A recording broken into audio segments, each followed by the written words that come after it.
الرحیم الحمدللہ والصلاة والسلام علی من لا نبی بعد اما بعد فاعوذ باللہ من الشیطان الرجیم بسم اللہ الرحمن الرحیم ان اللہ یأمرکم ان تؤدوا الامانات الى اہلها وقال النبی صلی اللہ علیہ وسلم آیت المنافق اذا حدث کذب واذا ابعد اخلف واذا اؤتمن خان صدق اللہ۔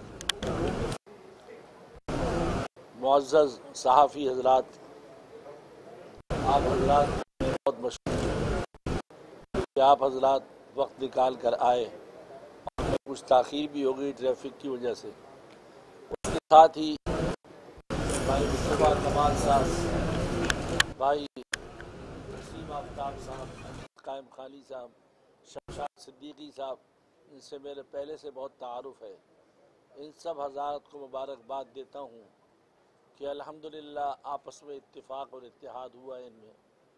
سب سے پہلے جب مصطفیٰ بھائی تشریف لائے تو میرے بیٹے کی شادی تھی، اس شادی میں شریک ہوئے، اس میں مفتی تقی صاحب تھے۔ میں نے کہا مصطفیٰ بھائی آپ آئے ہیں، آپ اکیلے کیا کریں گے؟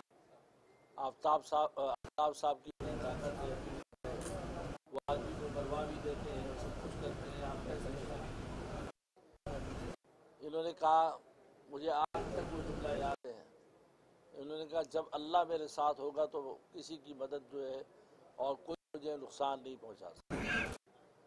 پھر اس کے بعد میں مفتی تقی صاحب کے پاس لے گیا۔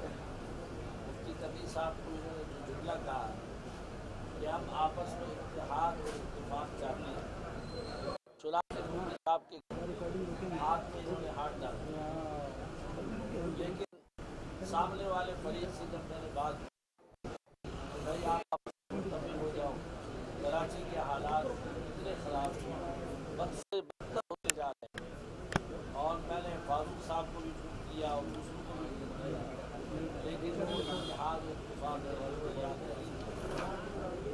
بات صرف اتنی تھی، اور میں بھی آج کی بات سے پہلے اختلاف کرتا رہا، آج بھی وہ تھا کہ میں نے کہا ایک ایم کیو ایم کا نام چل رہا ہے، آپ ختم کرنا چاہتے ہیں۔ اس پر انہوں نے کہا کہ مفتی صاحب یہ نام بڑا خراب ہے، اور واقعتاً میں ابھی عمرے پر گیا تھا، میں حرم میں بیٹھا ہوا تھا، ایک ساتھی میرے پاس آیا، آپ کہاں کے رہنے والے ہیں؟ میں نے کہا کراچی کے رہنے والا ہوں، پیدا کہاں ہوا ہوں؟ کراچی میں پیدا ہوں۔ اچھا آپ ایم کیو ایم کے؟ یعنی ایک مولوی سے لگا کر مفتی، سب کو انہوں نے دہشت گردوں میں شمار کرنا شروع کیا، اور ایک وقت آیا کہ کراچی کا لفظ استعمال کیا جائے تو جاتا تھا اس بات کی طرف، شہر کے اندر کوئی اچھا رہنے والا نہیں، سارے دہشت گرد۔ اور واقعتاً میں یہ کہتا ہوں کہ ایم کیو ایم کا نام بدلنا فرض غلط ہے، اس لیے کہ ایک جماعت جب اتنی بدنام ہو جائے کہ لوگ اس کا تعارف کریں قتل سے، چوری سے، ڈکیتی سے، تو پھر میں سمجھتا ہوں کہ جماعت کو اگر تبدیل نہیں کریں گے، مصطفیٰ صاحب کے بقول اگلی نسلیں آئیں گی، وہ بھی کہیں گے کہ اس کا بانی کون تھا؟ اللہ۔ اب آپ بتائیے کہ ہماری نسلیں کیا سیکھ کے جائیں گی؟ تو مصطفیٰ بھائی نے ہمت تو بہت کی بدلنے کی، لیکن میرا ذہن یہ تھا کہ اس میں یہ کامیاب نہیں، لیکن آج ان کا دفتر دیکھ کر اور لوگ ان پر کس طرح شامل ہو رہے ہیں، اور ان کی پہلے دن سے جو بات کی اور آج تک میں ان کے بیانات پورے سنتا ہوں، تو اس بیانات کے اندر ایک ہی بات جو پہلے دن تھی آج بھی وہی بات ہے کہ بھائی کراچی والے جو ہیں اگر ان کو متحد ہونا ہے تو اس نام کو ختم کیا جائے۔ اور یہی ہوا کہ اب ان سامنے والوں کو بھی میں نے کہا، انہوں نے کہا نہیں ایم کیو ایم کا نام ہٹ جائے گا تو ہماری ساکھ ختم ہو جائے گی۔ نتیجہ یہ ہوا کہ ان کے ساتھ نکلے کہا ہے کہ آپس میں لڑ کے کتنے آپس کے اندر اختلاف کتنا ان کا بڑھتا جا رہا ہے، اور ساری لڑائی کا مدار پاور پر ہے اور پیسوں پر، اور کوئی چیز نہیں۔ لہٰذا مصطفیٰ بھائی نے کراچی میں خدمات کی، اور وہ ایسی نہیں ہے کہ کراچی کے پاکستان کے 70 سال میں جو خدمات نہیں ہوئے، پل بنائے، نیچے بنائے، اور اس کے علاوہ مجھے اپنے دوست کا واقعہ یاد ہے کہ میں نے مصطفیٰ بھائی کو میرے دوست کی فیکٹری میں آگ لگ گئی، کسی نے مجھے کہا کہ یہ صاحب کو ابھی فون نہیں کرنا چاہیے، وہ سو رہے ہو کر لیتے۔ میں نے فون کیا، یہ نیند میں تھے، فون اٹھایا انہوں نے اور اٹھا کر کہا کہ آگ لگ گئی ہے، میں ابھی پہنچتا ہوں۔ آدھے گھنٹے کے اندر مصطفیٰ بھائی وہاں پہنچے ہوئے ہیں، اور پہنچنے کے بعد خود اس آگ بجھانے کی نگرانی کی اور جو ضروریات ٹیلی فون پر منگواتے رہے، چنانچہ ان کا کروڑوں روپے کا جو نقصان ہونا تھا وہ ہو گیا۔ اگر یہ اسی وقت نہ آتے، خود نہ کرتے، تو میں سمجھتا ہوں کہ اس نیچے والا عملہ جو ہے وہ توجہ نہ دے۔ اسی طریقے سے کراچی میں جو پل بن رہے ہیں، انڈر پاس بن رہے ہیں، ان میں میں نے ان کو کئی مرتبہ دیکھا کہ خود کھڑے ہو کر رات جو ہے کام کرا۔ تو حضرت عمر رضی اللہ عنہ فرماتے ہیں کہ حکمران ہو تو ایسا ہو جو لوگوں کے ساتھ مل جل کر کام کرائے اور اپنے نیچے والوں کو ماتحتوں کا خیال رکھے۔ ابھی مصطفیٰ بھائی جس طرح اپنے ساتھیوں کا تعارف کرا رہے تھے، تو وہ چھوٹے درجے کے ہوں گے، لیکن ان کے دل میں جو بڑی جگہ بنے گی وہ کوئی اور نہیں بنا سکتا۔ اس لیے میں ان سب حضرات کا مشکور ہوں۔ آپ کو پتہ ہے کہ میں سیاست سے تعلق نہیں رکھتا ہوں، لیکن اتنی بات ضرور کہوں گا، کراچی کے لیے انہوں نے کام کیے ہیں، کراچی کو ترقی تک پہنچایا ہے۔ کراچی اس پر بری حالت میں ہے۔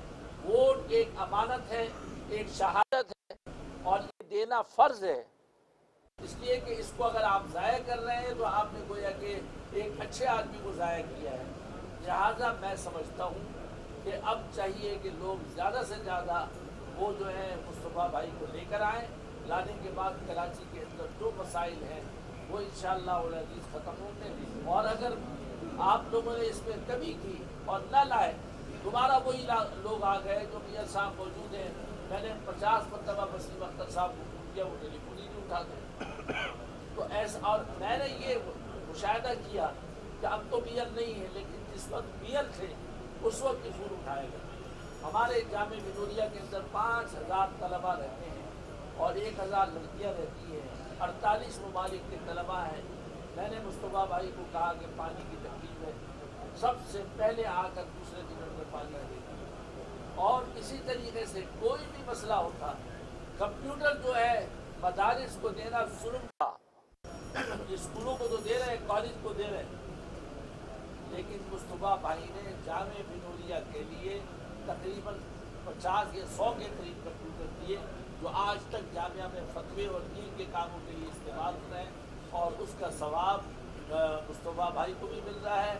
اور یہ ان لوگوں کو، حکمرانوں کو شرم آنی چاہیے جنہوں نے اپنی جیبیں تو بھری ہیں لیکن غریب لوگوں کے لیے کوئی کچھ نہیں کیا۔ اس لیے میں ان کے لیے دعا بھی کرتا ہوں، وسیم بھائی کے لیے، ان کو اچھے ساتھی ملے ہیں، پرانے تجربات ملے ہیں، تو میں یہ سمجھتا ہوں کہ انشاءاللہ اس دفعہ جو ہے ہمارے ساتھی جو ہے ایسے لوگوں کو ووٹ دیں گے جیسے یہ لوگ کام کر رہے ہیں۔ اور میں چونکہ سیاست میں تو نہیں ہوں، لیکن اتنا تو جانتا ہوں کہ کراچی کی ترقی کے لیے انہوں نے جو کام کیا، اس سے پہلے کس ناظم نے یا کس نے کام کیا۔ اس لیے ہمیں سوچنا چاہیے ووٹ ڈالنے کے لیے، اور ہماری بات یہی ہے کہ کراچی کو اگر صحیح بنانا ہے تو مصطفیٰ بھائی کو ووٹ دیں۔ اب ان کی جماعت کا نام جو بھی ہے اس سے کچھ نہیں، لیکن ایم کیو ایم نام جو ہے نا ہمارے لیے جائے۔ وآخر دعوانا شکریہ، تھینک یو۔ بس میں مفتی صاحب کا شکریہ ادا کروں گا کہ ان کے اور ان کے رفقا نے جو ہے وہ بہت ہمیں بخشی ہے، یہاں پر آئیں۔ اب میں اس سے زیادہ کوئی بات نہیں کروں گا، اور یہ ہمارے بڑے ہمیشہ سے دعا گو رہے ہیں، اور میں ان کا بہت بہت شکریہ ادا کرتا ہوں کہ یہ انہوں نے ہمیں عزت دی اور یہ چل کر یہاں پر آئیں۔ آج ہمارے اس آفس کی عزت افزائی کی ہے، انہوں نے ہماری عزت افزائی کی ہے۔ ہم ہمیشہ چھوٹے رہے ہیں ان کے، ہمیشہ ان سے دعاؤں کے طلبگار رہے ہیں، اور آگے بھی انشاءاللہ تعالیٰ ان کی دعاؤں کے طلبگار رہیں گے، اور ان کے ساتھیوں کے رفقا کی جو ہے وہ مدد بھی چاہیے اور ان کی دعائیں بھی چاہیے۔ آپ تمام حضرات کا بھی یہاں پر آنے کا بہت بہت شکریہ۔ یہ کوئی چھپنے والی جو آپ مجھ سے سوال کر رہے ہیں، جو اس وقت موجودہ میئر بنے ہوئے ہیں اور موجودہ جو بلدیات کے انتخاب، انہوں نے کتنے کوڑا اٹھایا، کیا کام کیا ہے انہوں نے؟ صفائی، تعلیم۔ ہمارے نوجوانوں کو ایک ہی کام سکھایا ہے کہ اسلحہ لو اور لوگوں کو دکھا کر وصول کرو۔ ہماری پوری یعنی کراچی کی آبادی نوجوان طبقوں کو خراب کر دی ہے۔ جو جو شہر تعلیم کے نام سے مشہور تھا، آج وہ مشہور ہے جس بات پر کہ جی یہ اسلحہ ہے، یہ کلاشنکوف ہیں، 12-14 سالہ بچوں کو جو ہے کلاشنکوف۔ میرا اپنا داماد اس علاقے کے اندر شہید ہوا ہے جہاں پر ایک بچہ بھی وہاں پر نہیں کر سکتا ان کی اجازت کے بغیر، میرے داماد کو شہید کیا گیا، میری بچی جو ہے اس کو بیوہ کیا گیا، اور ایسے ہزاروں خاندان ہیں جن کو بیوہ کیا۔ سوچ ہی لوگوں کی تبدیل کر دی، ٹی وی بیچو اسلحہ لو، ٹی وی بیچو فلاں چیز لو، اپنے فرنیچر بیچو اسلحہ، کس رخ پر قوم کو ڈال دیا۔ اب ان کو بھی آسان نہیں ہے، اس کو تبدیل کرنے میں بہرحال وقت لگے گا، لیکن ایک کام شروع ہوا ہے، علماء کا تعاون ہوگا اور مفتی حضرات کا تعاون ہوگا تو انشاءاللہ العزیز کراچی جو ہے دوبارہ جو ہے انشاءاللہ وہ وہی حالت میں آ جائے گا جو سے پہلے سے۔ تھینک یو، شکریہ، تھینک یو، مہربانی۔